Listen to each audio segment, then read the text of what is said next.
misère humaine et à la tricherie, mais non! Mais vous savez, M. Proulx, c'est que j'ai suggéré à M. Loca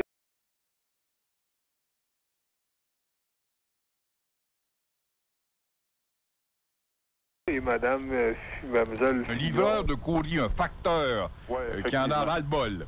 Ben, et le facteur a de sérieux problèmes. On peut dire que jusqu'à présent, la semaine suivante l'article, il a été obligé de se rétracter dans notre journal.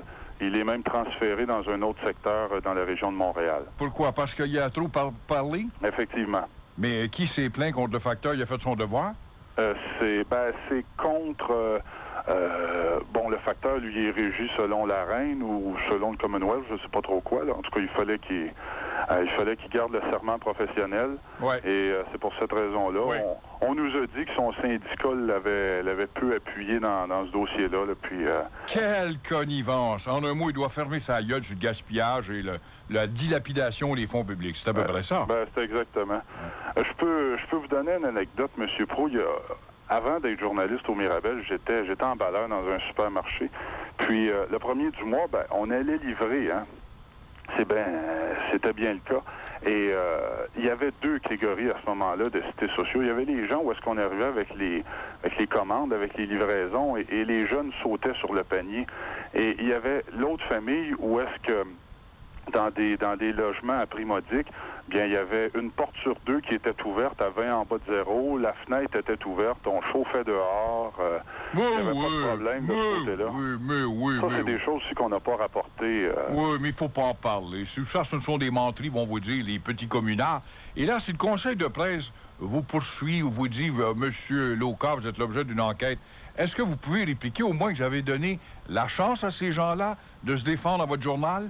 M. Proulx, la semaine suivante, on était voir les deux autres catégories de cités sociaux. Bon, là, on parle des abuseurs, mais il y a ceux qui tentent de s'en sortir, ceux qui sont inaptes au travail pour, invalidité ou quoi que ce soit. Et on leur a donné la chance à ces personnes-là. On leur a même donné la page frontispice. Et le type qui était sur la page frontispice, il y a deux employeurs qui nous ont appelés pour lui offrir un emploi. Ah oui? À ce moment-là, je crois qu'on a fait la thèse, l'antithèse et la synthèse. On a fait les deux côtés de la médaille. Et encore une fois, cette semaine-là, on avait fait du terrain. Je reviens là-dessus. On pourrait se faire reprocher n'importe quoi, mais au moins, on a fait du terrain. On était voir les gens dans leur maison. On était voir les gens dans les bars, au poste de taxi. Et au poste de taxi, on y était vraiment entre 1h moins quart et 2h moins quart du matin.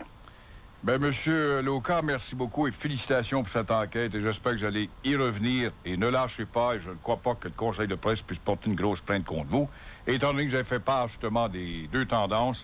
Et félicitations. Demain, on interrogera votre consoeur Nadine. Ben, parfait. Au revoir.